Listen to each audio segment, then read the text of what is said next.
Right, let us begin with Berenice by Edgar Allan Poe. Misery is manifold. The wretchedness of earth is multiform. Overreaching the wide horizon as the rainbow, its hues are as various as the hues of that arch, as distinct too, yet as intimately blended. Overreaching the wide horizon as the rainbow, how is it that from beauty I have derived a type of unloveliness, from the covenant of peace a simile of sorrow? But as in ethics evil is a consequence of good, so in fact out of joy is sorrow born. Either the memory of past bliss is the anguish of today, or the agonies which are have their origin in the ecstasies which might have been. My baptismal name is Aegeus. That of my family I will not mention. Yet there are no towers in the land more time-honoured than my gloomy, grey, hereditary halls. Our line has been called a race of visionaries, and in many striking particulars, in the character of the family mansion, in the frescoes of the chief saloon, in the tapestries of the dormitories, in the chiselling of some buttresses in the armoury, but more especially in the gallery of antique paintings, in the fashion of the library's chamber, and lastly, in the very peculiar nature of the library's contents, there is more than sufficient evidence to warrant the belief. The recollections of my earliest years are connected with that chamber, and with its volumes, of which latter I will say no more. Here died my mother. Herein was I born. But it is mere idleness to say that I had not lived before, that the soul has no previous existence. You deny it? Let us not argue the matter. Convinced myself, I seek not to convince. There is, however, a remembrance of aerial forms, of spiritual and meaning eyes, of sounds, musical yet sad, a remembrance which will not be excluded, a memory like a shadow, vague, variable, indefinite, unsteady. And like a shadow, too, in the impossibility of my getting rid of it while the sunlight of my reason shall exist. In that chamber was I born.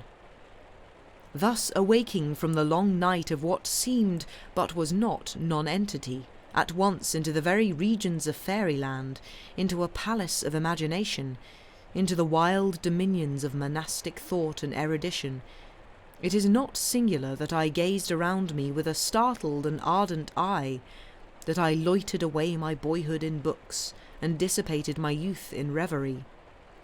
But it is singular that as years rolled away, and the noon of manhood found me still in the mansion of my fathers, it is wonderful what stagnation there fell upon the springs of my life, wonderful how total an inversion took place in the character of my commonest thought.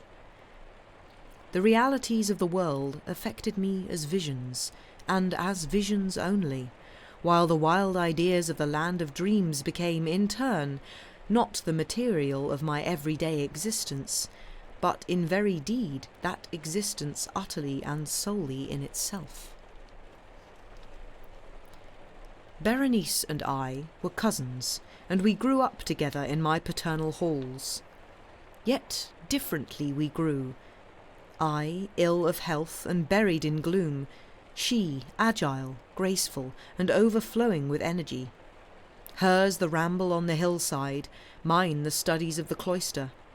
I living within my own heart, and addicted body and soul to the most intense and painful meditation, she roaming carelessly through life, with no thought of the shadows in her path, or the silent flight of the raven-winged hours.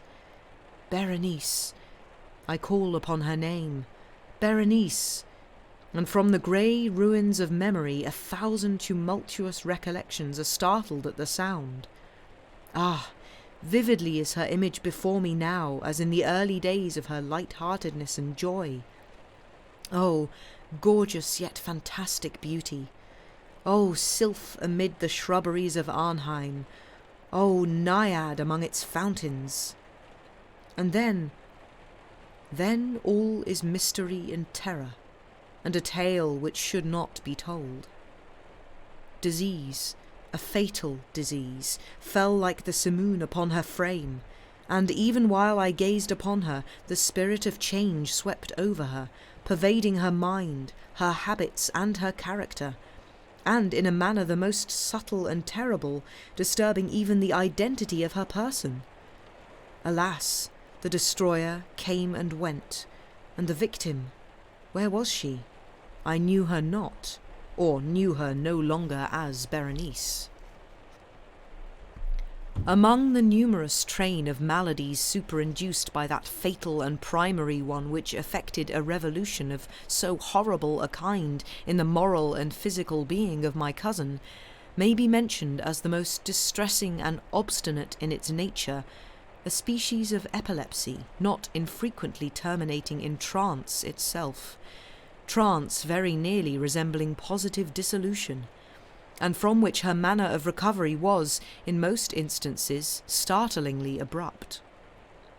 In the meantime, my own disease, for I have been told that I should call it by no other appellation, my own disease, then, grew rapidly upon me, and assumed finally a monomaniac character of a novel and extraordinary form, hourly and momently gaining vigour, and at length obtaining over me the most incomprehensible ascendancy. This monomania, if I must so term it, consisted in a morbid irritability of those properties of the mind in metaphysical science termed the attentive. It is more than probable that I am not understood, but I fear, indeed, that it is in no manner possible to convey to the mind of the merely general reader an adequate idea of that nervous intensity of interest with which, in my case, the powers of meditation, not to speak technically, busied and buried themselves in the contemplation of even the most ordinary objects of the universe. To muse for long, unwearied hours with my attention riveted to some frivolous device on the margin or in the typography of a book, to become absorbed for the better part of a summer's day in a quaint shadow falling aslant upon the tapestry or upon the floor, to lose myself for an entire night in watching the steady flame of a lamp or the embers of a fire, to dream away whole days over the perfume of a flower, to repeat monotonously some common word until the sound, by dint of frequent repetition, ceased to convey any idea whatever to the mind, to lose all sense of motion or physical existence by means of absolute bodily quiescence long and obstinately preserved in. Such were a few of the most common and least pernicious vagaries induced by a condition of the mental faculties, not, indeed, altogether unparalleled, but certainly bidding defiance to anything like analysis or explanation. Yet let me not be misapprehended. The undue, earnest, and morbid attention thus excited by objects in their own nature frivolous must not be confounded in character with that ruminating propensity common to all mankind, and more especially indulged in by persons of ardent imagination. It was not even, as might be at first supposed, an extreme condition, or exaggeration of such propensity, but primarily and essentially distinct and different. In the one instance, the dreamer or enthusiast, being interested by an object usually not frivolous, imperceptibly loses sight of this object in a wilderness of deductions and suggestions issuing therefrom, until at the conclusion of a daydream, often replete with luxury, he finds the inchartamentum or first cause of his musings entirely vanished and forgotten. In my case, the primary object was invariably frivolous, although assuming, through the medium of my distempered vision, a refracted and unreal importance. Few deductions, if any, were made, and those few pertinaciously returning in upon the original object as a centre. the meditations were never pleasurable, and at the termination of the reverie, the first cause, so far from being out of sight, had attained that supernaturally exaggerated interest which was the prevailing feature of the disease. In a word, the powers of mind more particularly exercised were, with me, as I have said before, the attentive, and are, with the daydreamer, the speculative. My books, at this epoch, if they did not actually serve to irritate the disorder, partook, it will be perceived, largely, in their imaginative and inconsequential nature, of the characteristic qualities of the disorder itself. I well remember, among others, the treatise of the noble Italian Caelus Secundus Curio, De Amplitudine Beati Regni Dei, St. Austin's great work, The City of God, and Tertullian, De Carne Christi, in which the paradoxical sentence Mortuus est Dei filius, credibile is quia ineptum est, et sepultus resurrexit, certum est quia impossibile est, occupied my undivided time for many weeks of laborious and fruitless investigation. Thus it will appear that, shaken from its balance only by trivial things, my reason bore resemblance to that ocean crag spoken of by Ptolemy Hephaestion, which, steadily resisting the attacks of human violence and the fiercer fury of the waters and the winds, trembled only to the touch of the flower called asphodel.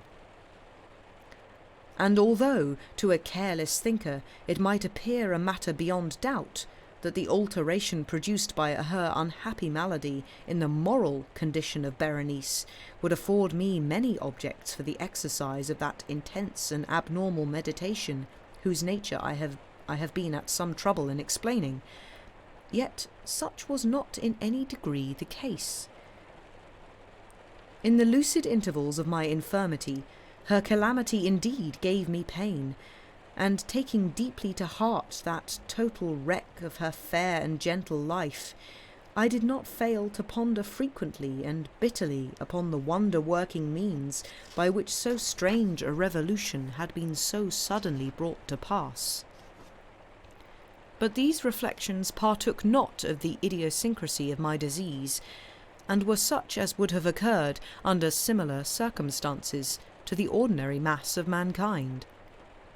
True to its own character, my disorder revelled in the less important but more startling changes wrought in the physical frame of Berenice, in the singular and most appalling distortion of her personal identity. During the brightest days of her unparalleled beauty, most surely had I never loved her. In the strange anomaly of my existence, feelings with me had never been of the heart, and my passions always were of the mind. Through the grey of the early morning, among the trellised shadows of the forest at noonday, and in the silence of my library at night, she had flitted by my eyes, and I had seen her, not as the living and breathing Berenice, but as the Berenice of a dream, not as a being of the earth, earthy, but as the abstraction of such a being. Not as a thing to admire, but to analyse. Not as an object of love, but as the theme of the most abstruse although desultory speculation. And now I shuddered in her presence, and grew pale at her approach, yet bitterly lamenting her fallen and desolate condition, I called to mind that she had loved me long, and in an evil moment I spoke to her of marriage. And at length the period of our nuptials was approaching, when, upon an afternoon in the winter of the year, one of those unseasonably warm, calm, misty days which are the nurse of the beautiful Halcyon, I sat, as I thought, alone, in the inner apartment of the library. But, uplifting my eyes, I saw that Berenice stood before me. Was it my own excited imagination, or the misty influence of the atmosphere, or the uncertain twilight of the chamber, or the grey draperies which fell around her figure that caused in it so vacillating and indistinct an outline? I could not tell. She spoke no word, and I, not for worlds could I have uttered a syllable. An icy chill ran through my frame. A sense of insufferable anxiety oppressed me. A consuming curiosity pervaded my soul, and, sinking back upon the chair, I remained for some time breathless and motionless, with my eyes riveted upon her person.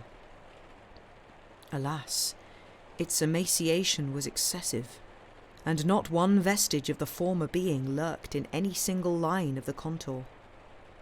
My burning glances at length fell upon the face. The forehead was high and very pale and singularly placid, and the once jetty hair fell partially over it and overshadowed the hollow temples with innumerable ringlets now of a vivid yellow and jarring discordantly in their fantastic character with the reigning melancholy of the countenance. The eyes were lifeless and lustreless and seemingly pupilless, and I shrank involuntarily from their glassy stare to the contemplation of the thin and shrunken lips.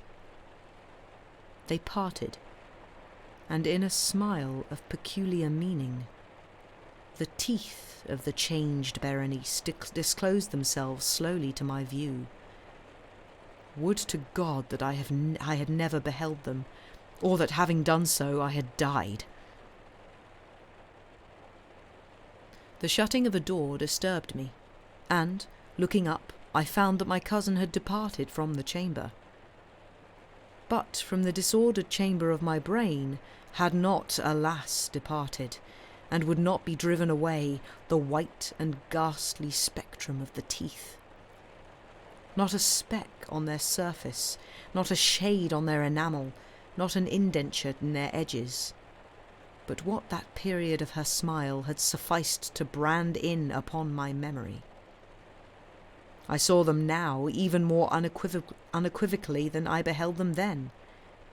The teeth, they were here and there and everywhere, and visibly and palpably before me, long, narrow, and excessively white, with the pale lips writhing about them, as in the very moment of their first terrible development. Then came the full fury of my monomania, and I struggled in vain against its strange and irresistible influence. In the multiplied objects of the external world, I had no thoughts but for the teeth. For these I longed with a frenzied desire. All other matters and all different interests became absorbed in their single contemplation. They alone were present to the mental eye, and they, in their sole individuality, became the essence of my mental life. I held them in every light. I turned them in every attitude. I surveyed their characteristics. I dwelt upon their peculiarities. I pondered upon their conformation. I mused upon the alteration in their nature. I shuddered as I assigned to them in imagination a sensitive and sentient power, and even when unassisted by the lips, a capability of moral expression. Of Mademoiselle Salé it has been well said, que tout c'est pas étient des sentiments, and of Berenice I more seriously believed que toutes ses dents étaient des idées. Here was the idiotic thought that destroyed me. Des idées. Therefore it was that I coveted them so madly. I felt that their possession could alone ever restore me to peace in giving me back to reason. And the evening closed in upon me thus, and then the darkness came and tarried and went, and the day again dawned, and the mists of a second night were now gathering around, and still I sat motionless in that solitary room, and still I sat buried in meditation, and still the phantasma of the teeth maintained its terrible ascendancy as, with the most vivid and hideous distinctness, it floated about amid the changing lights and shadows of the chamber. At length there broke in upon my dreams a cry as of horror and dismay, and thereunto, after a pause, succeeded the sound of troubled voices, intermingled with many low moanings of sorrow or of pain. I arose from my seat, and, throwing open one of the doors of the library, saw standing out in the antechamber a servant maiden, all in tears, who told me that Berenice was no more. She had been seized with epilepsy in the early morning, and now, at the closing in of the night, the grave was ready for its tenant, and all the preparations for the burial were completed. I found myself sitting in the library, and again sitting there alone. It seemed that I had newly awakened from a confused and exciting dream. I knew that it was now midnight, and I was well aware that since the setting of the sun Berenice had been interred. But of that dreary period which intervened, I had no positive, at least no definite comprehension. Yet its memory was replete with horror more horrible from being vague, and terror more terrible from ambiguity. It was a fearful page in the record of my existence, written all over with dim and hideous and unintelligible recollections.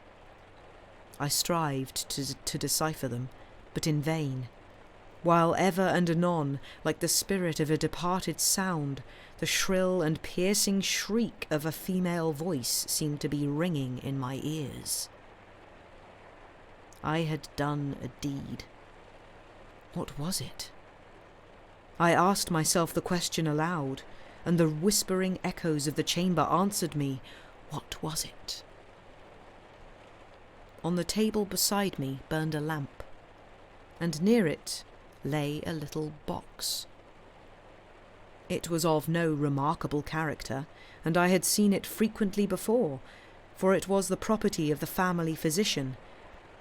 But how came it there, upon my table, and why did I shudder in regarding it? These things were in no manner to be accounted for, and my eyes at length dropped to the open pages of a book, and to a sentence underscored therein. The words were the singular but simple ones of the poet Ebn Zayat. Dicebant mihi sodales si sepulchrum amicae visitarum, curas meas antileculum fore levitas. Why then, as I perused them, did the hairs of my head stand themselves on end, and the blood of my body become congealed within my veins? There came a light tap at the library door, and pale as the tenant of a tomb, a menial entered upon tiptoe. His looks were wild with terror, and he spoke to me in a voice tremulous, husky, and very low. What said he? Some broken sentences I heard. He told of a wild cry disturbing the silence of the night, of the gathering together of the household, of a search in the direction of the sound, and then his tones grew thrillingly distinct as he whispered to me of a violated grave, of a disfigured body enshrouded, yet still breathing, still palpitating, still alive. He pointed to my garments. They were muddy and clotted with gore. I spoke not, and he took me gently by the hand. It was indented with the impress of human nails. He directed my attention to some object against the wall. I looked at it for some minutes. It was a spade. With a shriek I bounded to the table and grasped the box that lay upon it, but I could not force it open, and in my tremor it slipped from my hands and fell heavily and burst into pieces, and from it, with a rattling sound, there rolled out some instruments of dental surgery, intermingled with 32 small, white and ivory-looking substances that were scattered to and fro about the floor. The end. Duh. Yeah, didn't like that. I thought, just to the end, I was like, oh no, he's taken the teeth. Bleh. As the fact that she was like, surely you check someone before burying them. But, you know, I guess he thought that she didn't need the teeth anymore. I guess there's that. Oh no, I know. It's a pretty horrible story. Just like, I'm obsessed with her teeth now. I need them. I'm gonna take them. Yeah, so, yeah, my teeth feel weird now. But I did do this to myself, so, I have no one to blame but me. So apologies for anyone who doesn't like teeth, or for anyone who came in sort of after I did a little content warning about teeth. Yeah. Woo! Yeah. Also, honestly, sounds like he's got some form of OCD. Just... yeah, that's kind of what that sort of disorder sounded like. Just gets really obsessed with particular things. Problem with tooth-based horror is now you're aware of your teeth. I know, right? It's the worst. You just find yourself like running your tongue over them. It's like, yeah, I have teeth. You can feel them and it's weird. Yeah. Yeah. I just, yes. So, yeah. Sorry. But also not sorry, because it's a kind of good horror story. Just guy stealing teeth. I did like, the teeth, and just imagining teeth, slams on desk. And yes, I did also note the fact that there were buttresses in this one. Buttresses, yeah. So McGonagall's, yeah, he's in everything. He's looking over us. Ah, right. It was definitely good and creepy. Yeah, Poe's good at that.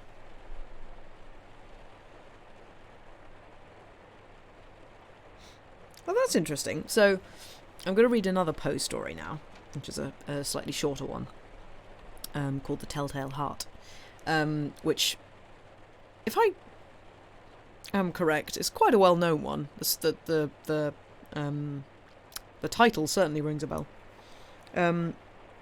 But, yeah, whilst the previous, because this isn't a different book, whilst the previous book said he was born to actor parents, this one said he was left an orphan while still in his infancy. I suppose you have to be born to parents to be left an orphan. I guess.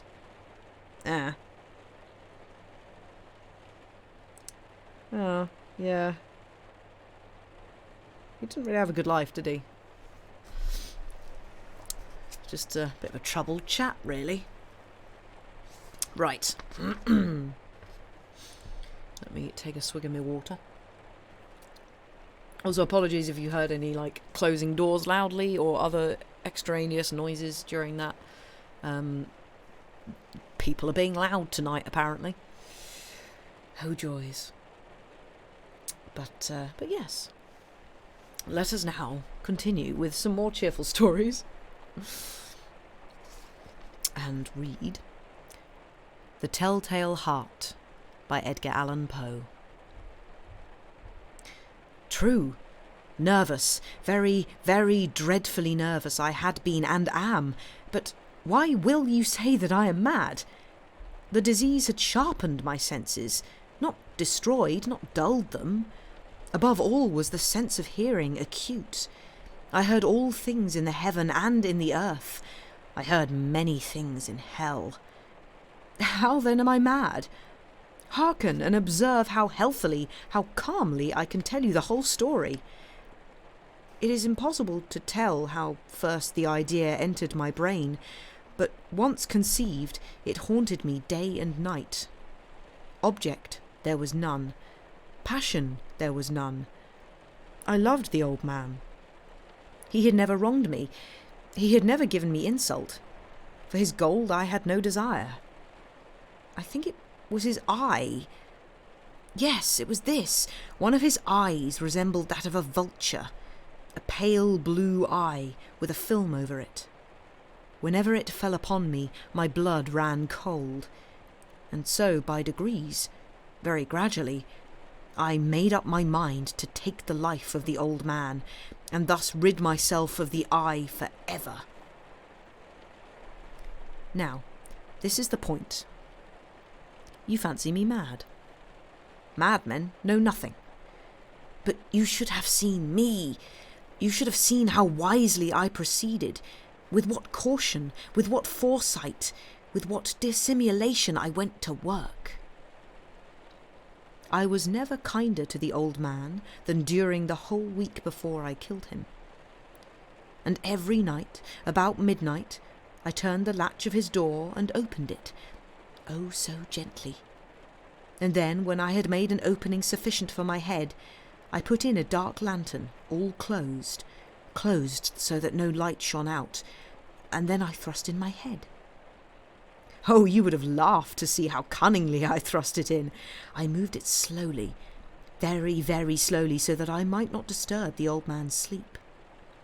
It took me an hour to place my whole head within the opening, so far that I could see him as he lay upon his bed. Ha! Would a madman have been so wise as this?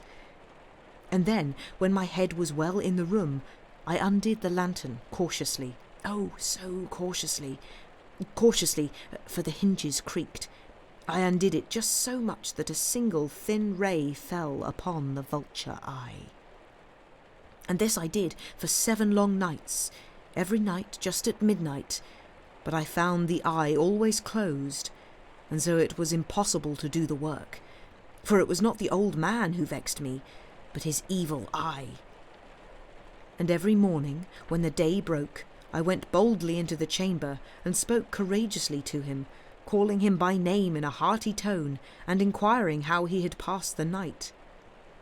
So, you see, he would have been a very profound old man indeed to suspect that every night, just at 12, I looked in upon him while he slept. Upon the 8th night, I was more than usually cautious in opening the door. A watch's minute hand moves more quickly than did mine. Never before that night had I felt the extent of my own powers, of my sagacity. I could scarcely contain my feelings of triumph. To think that there I was, opening the door little by little, and he not even to dream of my secret deeds or thoughts. I fairly chuckled at the idea, and perhaps he heard me, for he moved on the bed suddenly, as if startled. Now, you may think I drew back, but no. His room was as black as pitch with the thick darkness, for the shutters were close fastened through fear of robbers, and so I knew that he could not see the opening of the door, and I kept pushing it on, steadily, steadily. I had my head in, and was about to open the lantern, when my thumb slipped upon the tin fastening, and the old man sprang up in bed, crying out, "Who's there?" I kept quite still, and said nothing. For a whole hour I did not move a muscle, and in the meantime I did not hear him lie down. He was still sitting up in the bed listening, just as I have done night after night, hearkening to the death watches in the wall. Presently I heard a slight groan, and I knew it was the groan of mortal terror. It was not a groan of pain or grief. Oh, no, it was the low, stifled sound that arises from the bottom of the soul when overcharged with awe. I knew the sound well. Many a night, just at midnight, when all the world slept, it has welled up from my own bosom, deepening with its dreadful echo the terrors that distracted me. I say I knew it well. I knew what the old man felt, and pitied him, although I chuckled at heart. I knew that he had been lying awake ever since the first noise, when he had turned in the bed. His fears had been ever since growing upon him. He had been trying to fancy them causeless, but could not. He had been saying to himself, "It is nothing but the wind in the chimney. It is only a mouse crossing the floor. Or it is merely a cricket which has made a single chirp." Yes, he has been trying to comfort himself with these suppositions, but he had found all in vain. All in vain, because death, in approaching him, had stalked with his black shadow before him and enveloped the victim. And it was the mournful influence of the unperceived shadow that caused him to feel, although he neither saw nor heard, to feel the presence of my head within the room. When I had waited a long time, very patiently, without hearing him lie down, I resolved to open a very, very little crevice in the lantern. So I opened it. You cannot imagine how stealthily, until at length a single dim ray, like the thread of a spider, shot out from the crevice and full upon the vulture eye. It was open, wide, wide open, and I grew furious as I gazed upon it. I saw it with perfect distinctness, all a dull blue, with a hideous veil over it that chilled the very marrow in my bones. But I could see nothing else of the old man's face or person, for I had directed the ray, as if by instinct, precisely upon the damned spot. And now, have I not told you that what you mistake for madness is but over-acuteness of the senses? Now, I say, there came to my ears a low, dull, quick sound, such as a watch makes when enveloped in cotton. I knew that sound well, too. It was the beating of the old man's heart. It increased my fury, as the beating of a drum stimulates the soldier into courage. But even yet, I refrained and kept still. I scarcely breathed. I held the lantern motionless. I tried how steadily I could maintain the ray upon the eye. Meantime, the hellish tattoo of the heart increased. It grew quicker and louder every instant. The old man's terror must have been extreme. It grew louder, I say, louder every moment. Do you mark me well? I have told you that I am nervous, so I am. And now, at the dead hour of night, amid the dreadful silence of that old house, so strange a noise as this excited me to uncontrollable terror. Yet, for some minutes longer, I refrained and stood still. But the beating grew louder. I thought the heart must burst. And now a new anxiety seized me. The sound would be heard by a neighbour. The old man's hour had come. With a loud yell, I threw open the lantern and leaped into the room. He shrieked once only. In an instant I dragged him to the floor and pulled the heavy bed over him. I then smiled gaily to find the deed so far done. But for many minutes the heart beat on with a muffled sound. This, however, did not vex me. It would not be heard through the wall.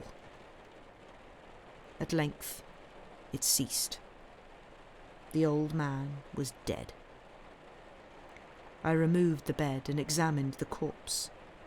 Yes, he was stone dead. I placed my hand upon the heart and held it there many minutes. There was no pulsation. He was stone dead. His eye would trouble me no more. If still you think me mad, you will think me so no longer when I describe the wise precautions I took for the concealment of the body. The night waned, and I worked hastily, but in silence. First of all, I dismembered the corpse. I cut off the head and the arms and the legs. Then I took up three planks from the flooring of the chamber and deposited all between the scantlings. I then replaced the board so cleverly, so cunningly, that no human eye, not even his, could have detected anything wrong. There was nothing to wash out, no stain of any kind, no blood spot whatever. I had been too wary for that. A tub had caught all. Ha ha! When I had made an end of these labours, it was 4 o'clock, still dark as midnight. As the bell sounded the hour, there came a knocking at the street door. I went down to open it with a light heart, for what had I now to fear? There entered 3 men, who introduced themselves with perfect suavity as officers of the police. A shriek had been heard by a neighbour during the night. Suspicion of foul play had been aroused. Information had been lodged at the police office, and they, the officers, had been deputed to search the premises. I smiled, for what had I to fear? I bade the gentleman welcome. The shriek, I said, was my own in a dream. The old man, I mentioned, was absent in the country. I took my visitors all over the house. I bade them search well. I led them at length to his chamber. I showed them his treasures, secure, undisturbed. In the enthusiasm of my confidence, I brought chairs into the room and desired them here to rest from their fatigues, while I myself, in the wild audacity of my perfect triumph, placed my own seat upon the very spot beneath which reposed the corpse of my victim. The officers were satisfied. My manner had convinced them. I was singularly at ease. They sat, and while I answered cheerily, they chatted familiar things. But ere long I felt myself getting pale and wished them gone. My head ached, and I fancied a ringing in my ears, but still they sat and still chatted. The ringing became more distinct. It continued and became more distinct. I talked more freely to get rid of the feeling, but it continued and gained definitiveness, until at length I found that the noise was not within my ears. No doubt I now grew very pale, but I talked more fluently and with a heightened voice. Yet the sound increased, and what could I do? It was a low, dull, quick sound, much such a sound as a watch makes when enveloped in cotton. I gasped for breath, and yet the officers heard it not. I talked more quickly, more vehemently, but the noise steadily increased. Why would they not be gone? I paced the floor to and fro with heavy strides, as if excited to fury by the observation of the men, but the noise steadily increased. Oh God, what could I do? I foamed, I raved, I swore. I swung the chair upon which I had been sitting and grated it upon the boards, but the noise arose over all and continually increased. It grew louder, louder, louder. And still the men chatted pleasantly and smiled. Was it possible they heard not? Almighty God, no, they heard, they suspected, they knew. They were making a mockery of my horror. This I thought, and this I think. But anything was better than this agony, anything was more tolerable than this derision. I could bear those hypocritical smiles no longer. I felt that I must scream or die. And now, again, hark! Louder, louder, louder, louder! Villains! I shrieked. Dissemble no more. I admit the deed. Tear up the planks. Here, it is the beating of his hideous heart. The end. Good job, mate. Good murdering. Great job.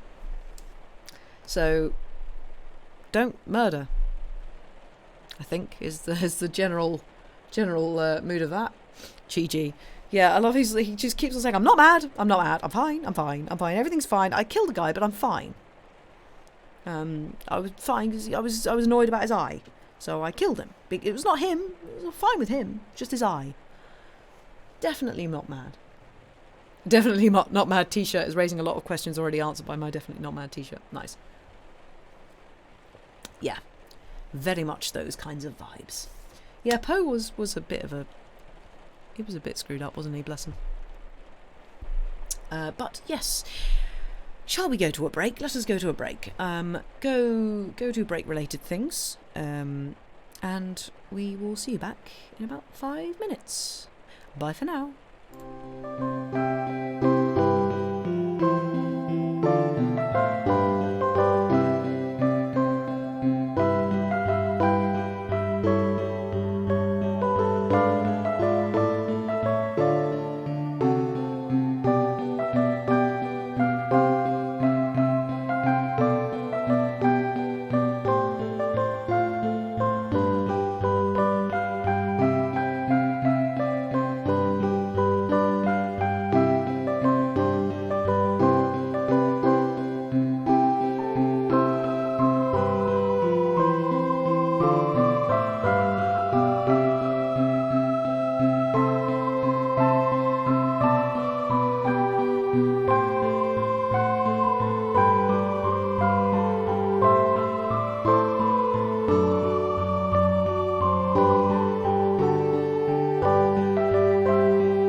And we return. Welcome back, everybody. I hope everybody's had a good break. I had some ginger chocolate. It was really good. And the wind's really picking up here. It's all highly appropriate, very spooky, but atmospheric.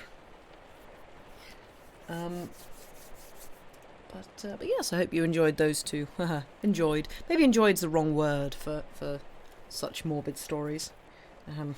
But I hope you were at least entertained. Let's go with that. By those. Appreciated. There we go. That's a good one. Yes, I hope you appreciated them. Although, I don't know how much appreciation Poe needs, really. But yes, we have one or two. I'll see how I go with one. My voice is feeling a little bit hoarse, just because it is. Nay. Yep, thank you. Nay. So we'll see how that goes after this first of these two stories. But might finish a smidge early tonight. Just so I don't completely croak my voice out. BoJack Horse Voice. Thank you for that, Sam. That was a very important addition to culture. I don't know. Right.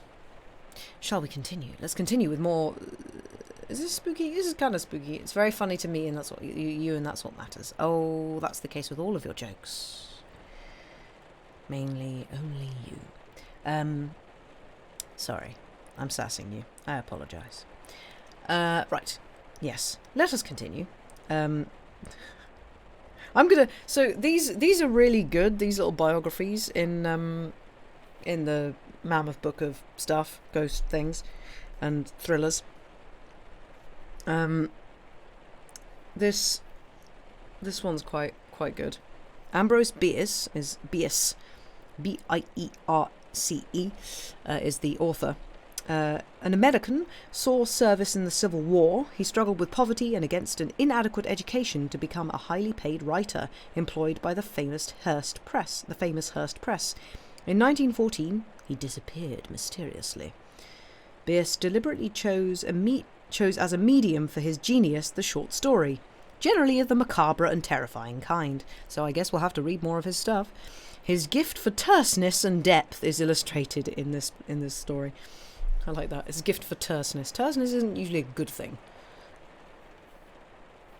It usually means short in a kind of snappy way, really. And not good snappy. But yes, let us read The Moonlit Road by Ambrose Bierce. 1. Statement of Joel Hetman Jr. I am the most unfortunate of men. Rich, respected, fairly well educated and of sound health, with many other advantages usually valued by those having them and coveted by those who have them not. I sometimes think I should be less unhappy if they had been denied me, for then the contrast between my outer and my inner life would not be continually demanding a painful attention. In the stress of privation and the need of effort, I might sometimes forget the sombre secret ever baffling the conjecture that it compels. I am the only child of Joel and Julia Hetman. The one was a well-to-do country gentleman, and the other a beautiful and accomplished woman to whom he was passionately attached, with what I now know to have been a jealous and exacting devotion. The family home was a few miles from Nashville, Tennessee, a large, irregularly built dwelling of no particular order of architecture, a little way off the road, in a park of trees and shrubbery. At the time of which I write, I was 19 years old, a student at Yale. One day I received a telegram from my father of such urgency that in compliance with its unexplained demand I left for home at once. At the railway station in Nashville, a distant relative awaited me to apprise me of the reason for my recall. My mother had been barbarously murdered. Why and by whom none could conjecture, but the circumstances were these. My father had gone to Nashville, intending to return the next afternoon. Something prevented his accomplishing the business in hand, so he returned on the same night, arriving just before the dawn. In his testimony before the coroner, he explained that having no latchkey and not caring to disturb the sleeping servants, he had, with no clearly defined intention, gone round to the rear of the house. As he turned an angle of the building, he heard a sound as of a door gently closed, and saw in the distance, indistinctly, the figure of a man, which instantly disappeared among the trees of the lawn.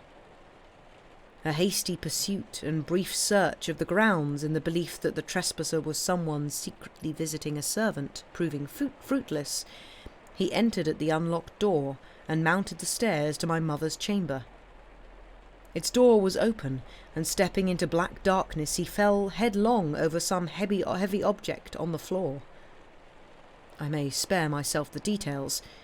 It was my poor mother, dead of strangulation by human hands. Nothing had been taken from the house. The servants had heard no sound, and excepting those terrible finger marks upon the dead woman's throat, dear God, that I might forget them, no trace of the assassin was ever found. I gave up my studies and remained with my father, who naturally was greatly changed. Always of a sedate, taciturn disposition, he now fell into so deep a dejection that nothing could hold his attention.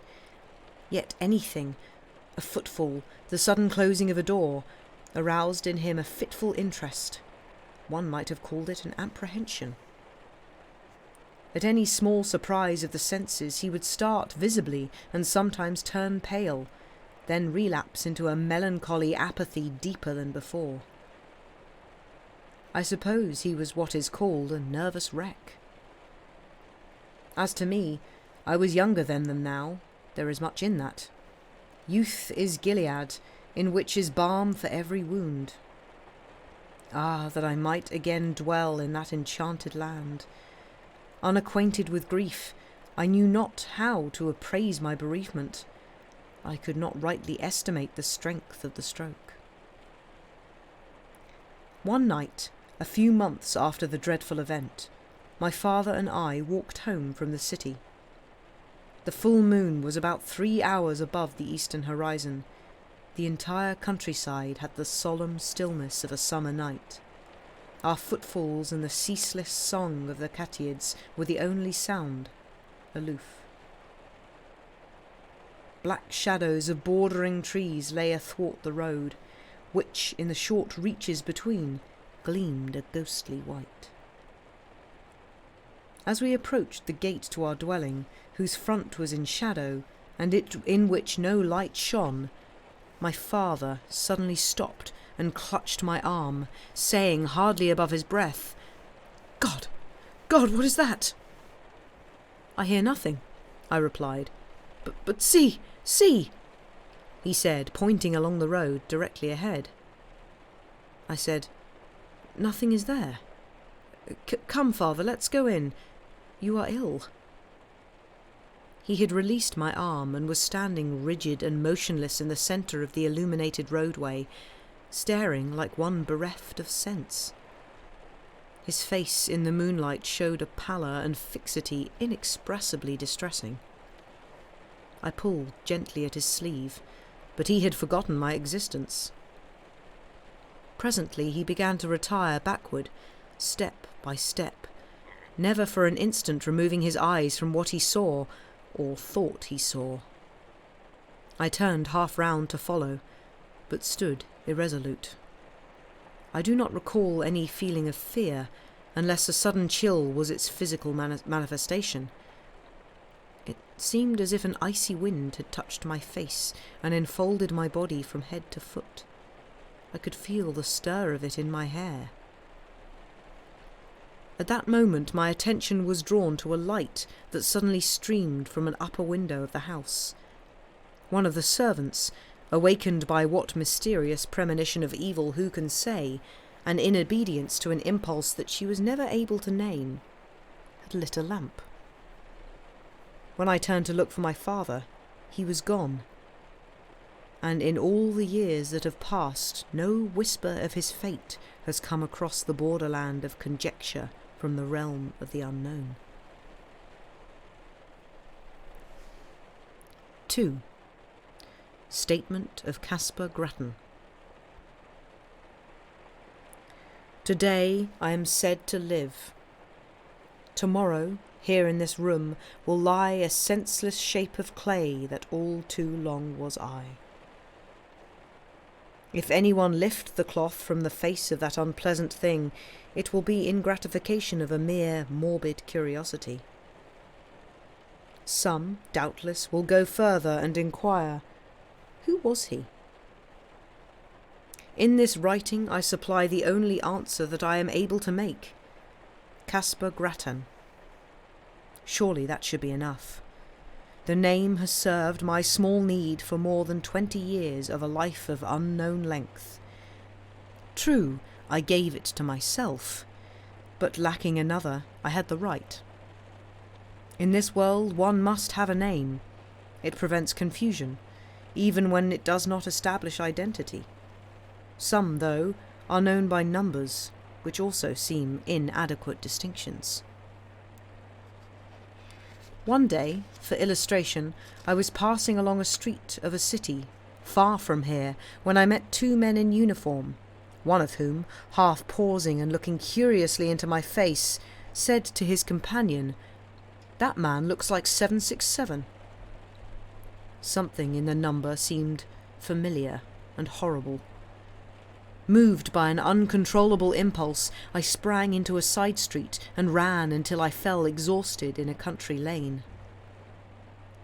I have never forgotten that number, and always it comes to memory attended by gibbering obscenity, peals of joyless laughter, the clang of iron doors.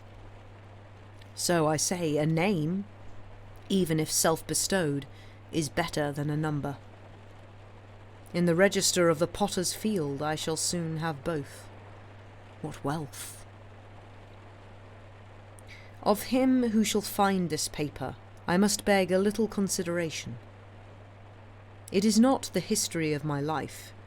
The knowledge to write that is denied me. This is only a record of broken and apparently unrelated memories, some of them as distinct and sequent as brilliant beads upon a thread, others remote and strange, having the character of crimson dreams with interspaces blank and black, witch fires glowing still and red in a great desolation. Standing upon the shore of eternity, I turn for a last look landward over the course by which I came. There are 20 years of footprints fairly distinct, the impressions of bleeding feet. They lead through poverty and pain, devious and unsure, as of one staggering beneath a burden. Remote, unfriended, melancholy, slow. Ah, the poet's prophecy of me! How admirable, how dreadfully admirable. Backward beyond the beginning of this Via Dolorosa, this epic of suffering with episodes of sin, I see nothing clearly. It comes out of a cloud. I know that it spans only 20 years, yet I am an old man.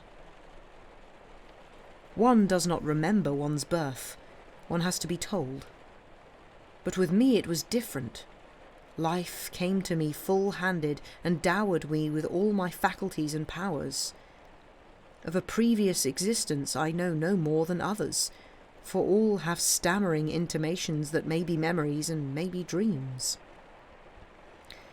I know only that my first consciousness was of maturity in body and mind, a consciousness accepted without surprise or conjecture. I merely found myself walking in a forest, half-clad, footsore, unutterably weary and hungry. Seeing a farmhouse, I approached and asked for food, which was given me by one who inquired my name. I did not know, yet knew that all had names. Greatly embarrassed, I retreated, and night coming on, lay down in the forest and slept. The next day I entered a large town which I shall not name, nor shall I recount further incidents of the life that is now to end, a life of wandering, always and everywhere haunted by an overmastering sense of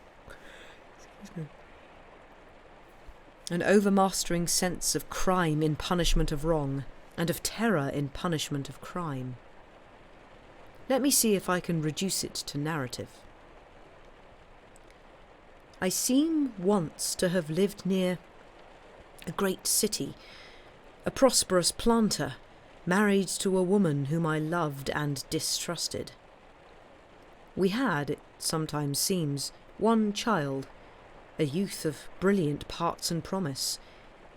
He is at all times a vague figure, never clearly drawn, frequently altogether out of the picture. One luckless evening it occurred to me to test my wife's fidelity, in a vulgar, commonplace way familiar to everyone who has acquaintance with the literature of fact and fiction. I went to the city, telling my wife that I should be absent until the following afternoon.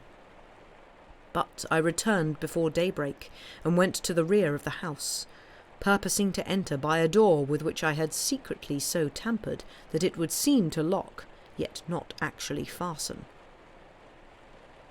As I approached it, I heard it gently open and close, and saw a man steal away into the darkness. With murder in my heart, I sprang after him, but he had vanished without even the bad luck of identification. Sometimes now I cannot even persuade myself that it was a human being. Crazed with jealousy and rage, blind and bestial with all the elemental passions of insulted manhood, I entered the house and sprang up the stairs to the door of my wife's chamber. It was closed, but having tampered with its lock also, I easily entered, and despite the black darkness soon stood by the side of her bed. My groping hands told me that although disarranged, it was unoccupied. She is below, I thought, and terrified by my entrance has evaded me in the darkness of the hall. With the purpose of seeking her, I turned to leave the room, but took a wrong direction. The right one. My foot struck her, cowering in a corner of the room. Instantly my hands were at her throat, stifling a shriek. My knees were upon her struggling body, and there in the darkness, without a word of accusation or reproach, I strangled her till she died.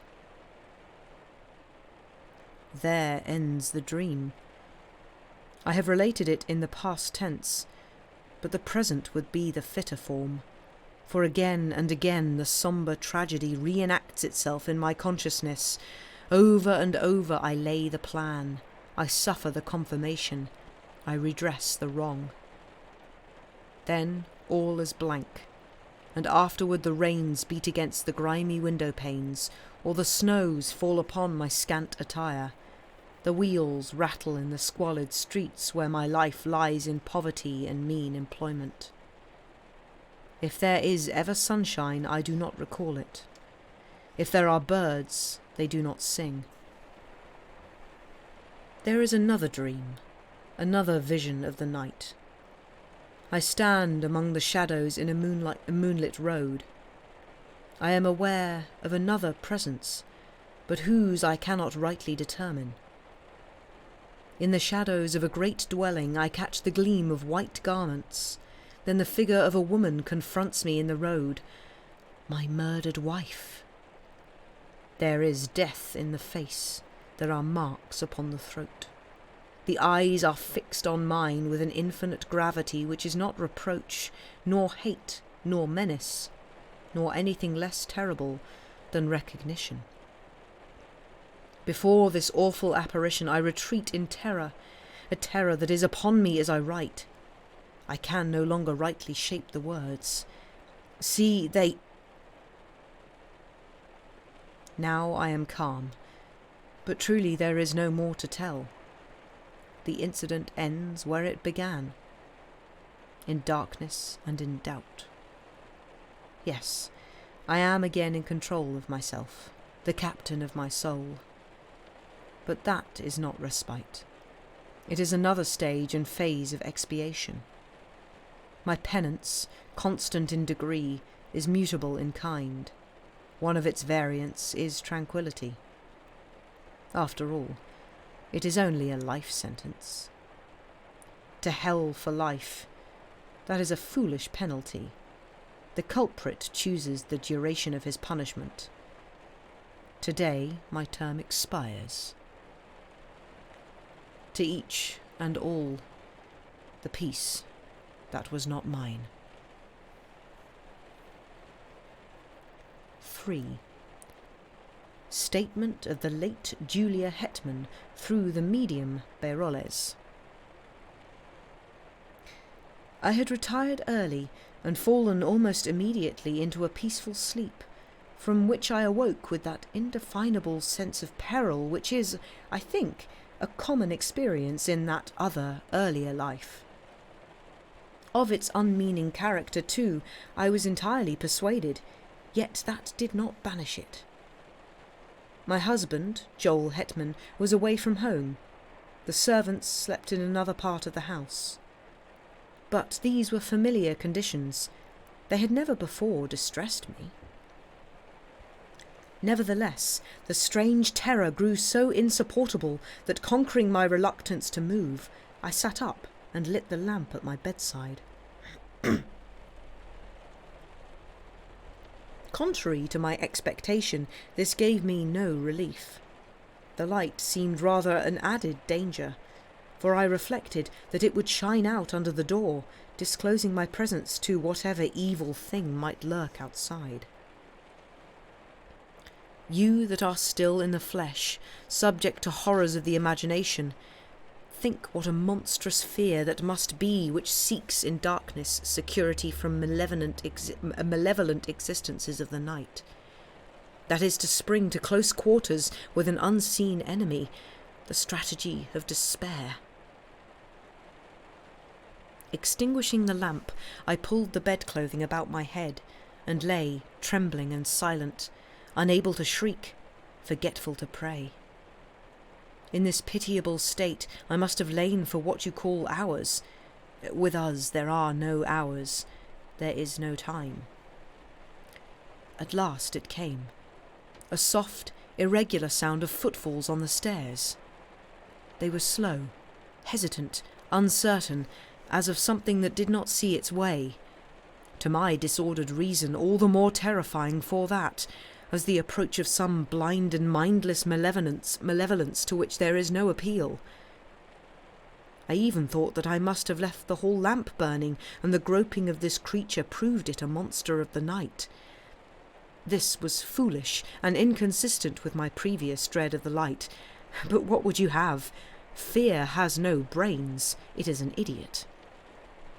The dismal witness that it bears and the cowardly counsel that it whispers are unrelated. We know this well, we who have passed into the realm of terror, who skulk in eternal dusk among the scenes of our former lives, invisible even to ourselves and one another, yet hiding forlorn in lonely places, yearning for speech with our loved ones, yet dumb and as fearful of them as they of us. Sometimes the disability is removed, the law suspended. By the deathless power of love or hate we break the spell. We are seen by those whom we would warn, console, or punish. What form we seem to them to bear we know not. We know only that we terrify even those whom we most wish to comfort, and from whom we most crave tenderness and sympathy. Forgive, I pray you, this inconsequent digression by what was once a woman. You who consult us in this imperfect way, You do not understand. You ask foolish questions about things unknown and things forbidden. Much that we know and could impart in our speech is meaningless in yours. We must communicate with you through a stammering intelligence in that small fraction of our language that you yourselves can speak. You think that we are of another world. No, we have knowledge of no world but yours, though for us it holds no sunlight, no warmth, no music, no laughter, no song of birds, nor any companionship.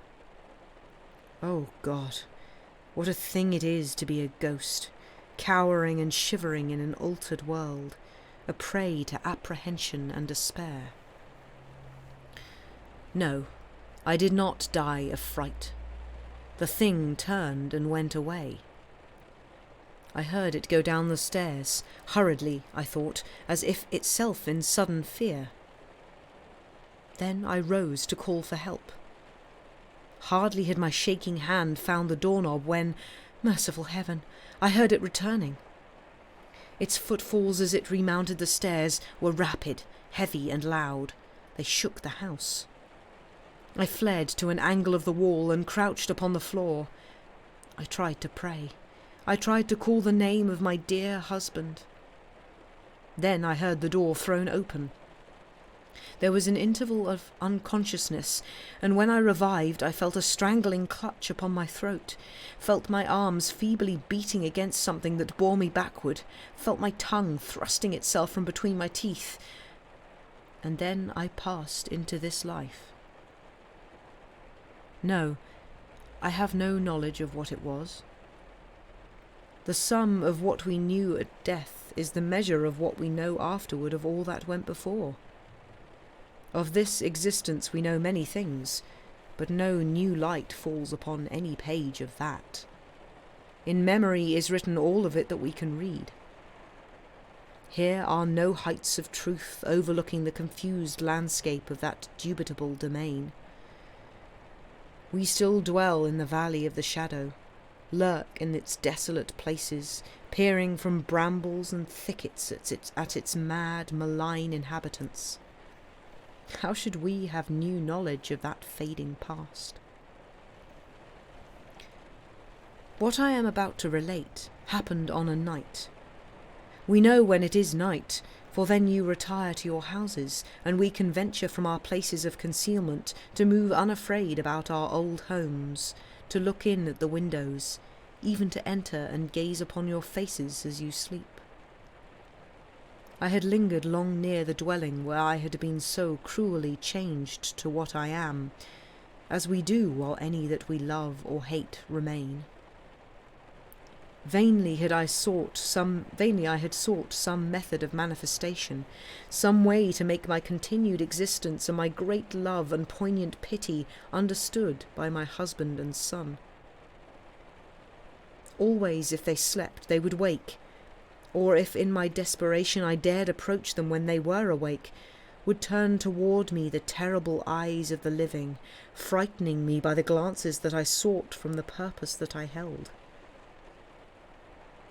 On this night I had searched for them without success, fearing to find them.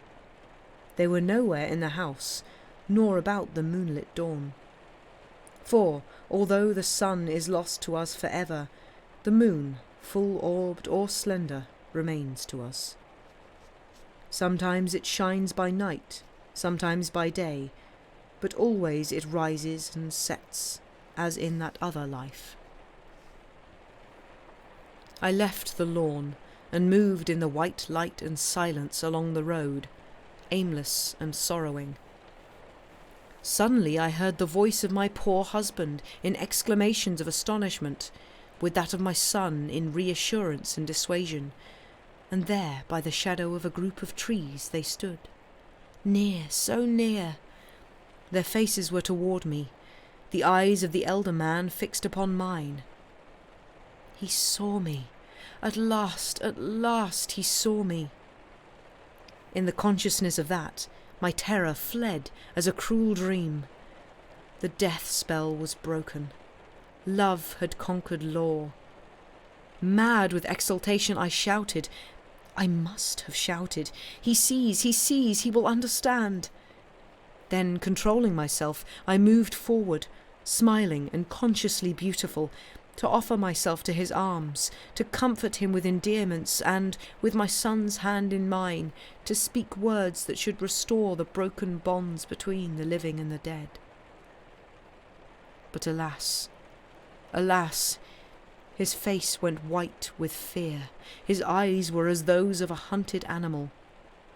He backed away from me as I advanced, and at last turned and fled into the wood, whither it is not given to me to know. To my poor boy, left doubly desolate, I have never been able to impart a sense of my presence. Soon he, too, must pass to this life invisible and be lost to me forever. The end.